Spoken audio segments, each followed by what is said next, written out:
E se a gente conseguisse alimentar o mundo inteiro usando menos terra? Parece contraintuitivo, né? Mas é exatamente isso que a agricultura moderna já conseguiu fazer. Hoje, a gente vai fundo nesse incrível paradoxo da produtividade para descobrir o que ele significa para o futuro do agronegócio. Um futuro que, olha, está sendo desenhado agora mesmo aqui no Brasil.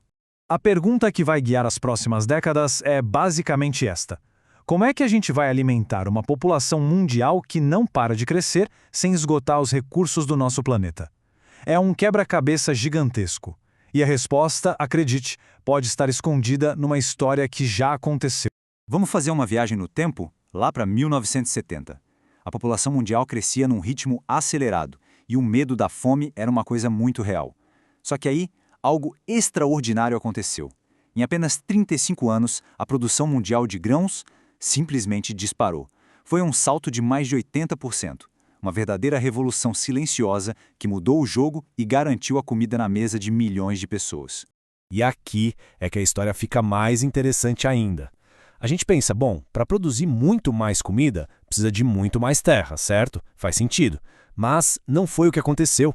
Na verdade, a área colhida diminuiu.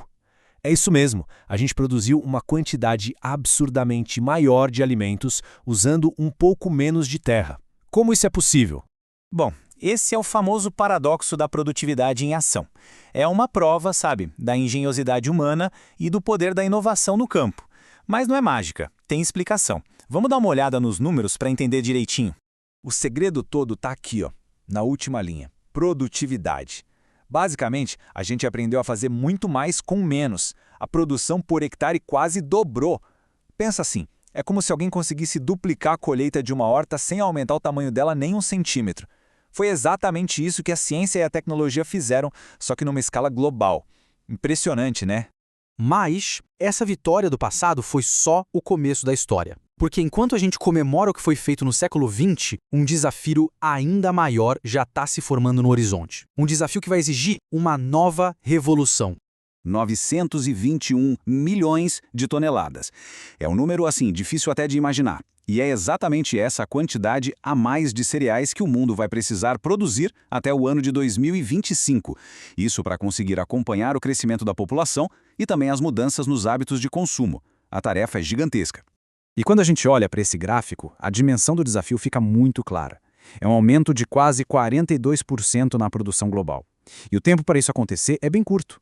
A grande pergunta que fica é: de onde vai vir toda essa comida? A resposta pode surpreender muita gente.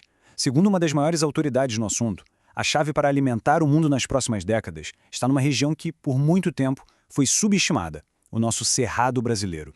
E olha, quem disse isso não foi qualquer um não, foi Norman Borlaug, o pai da chamada Revolução Verde, Prêmio Nobel da Paz. Talvez a pessoa que mais entendeu de produtividade agrícola no mundo. Ele já enxergava o potencial único do Cerrado quando pouquíssima gente via. Tá, mas o que é que o Cerrado tem de tão especial? Não é só a terra disponível. O Cerrado, essa savana tropical imensa que cobre uma boa parte do Brasil Central, é a combinação perfeita. Tem tecnologia já adaptada, infraestrutura crescendo, gente qualificada e um potencial enorme de investimento. É como se fosse um gigante adormecido, pronto para acordar e ajudar a alimentar o mundo. Para a gente ver como isso funciona na prática, vamos dar um zoom.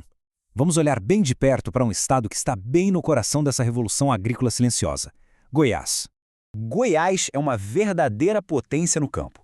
O estado lidera com folga a produção nacional de sorgo e de tomate para a indústria. Mas isso aqui não são só números numa tabela, não. Eles contam uma história de muita dedicação, de muita pesquisa e inovação dos produtores goianos. E só para colocar em perspectiva, quase um terço de todo o sorgo produzido no Brasil vem de um único estado, Goiás. É um exemplo muito claro da força e da especialização que a gente tem no agronegócio brasileiro. Bom, então a gente viu o passado com o paradoxo e o presente com a potência agrícola que o Brasil se tornou. Agora, a gente precisa falar sobre o futuro. E esse futuro, ele está sendo construído exatamente agora. A tecnologia do século XX nos deu a resposta para aquele momento. Ela permitiu que a gente superasse o desafio e alimentasse o mundo. Mas e agora? Qual vai ser a tecnologia que vai nos permitir alimentar mais de 9 bilhões de pessoas de um jeito sustentável, cuidando do nosso planeta? A próxima grande revolução pode muito bem começar aqui, como aponta o professor Ricardo: o plantio direto, que protege o solo e economiza recursos, e a agricultura orgânica, que busca um equilíbrio maior com o ecossistema. Isso não é só técnica, são filosofias. São caminhos para um futuro mais produtivo e, ao mesmo tempo, sustentável. O futuro da alimentação global não é algo que simplesmente vai acontecer. É algo que a gente cria, que a gente constrói. O próximo grande salto tecnológico na agricultura pode muito bem sair de um laboratório, de uma fazenda experimental ou até mesmo de uma sala de aula aqui no Brasil. O mundo todo está de olho. Qual será a próxima resposta?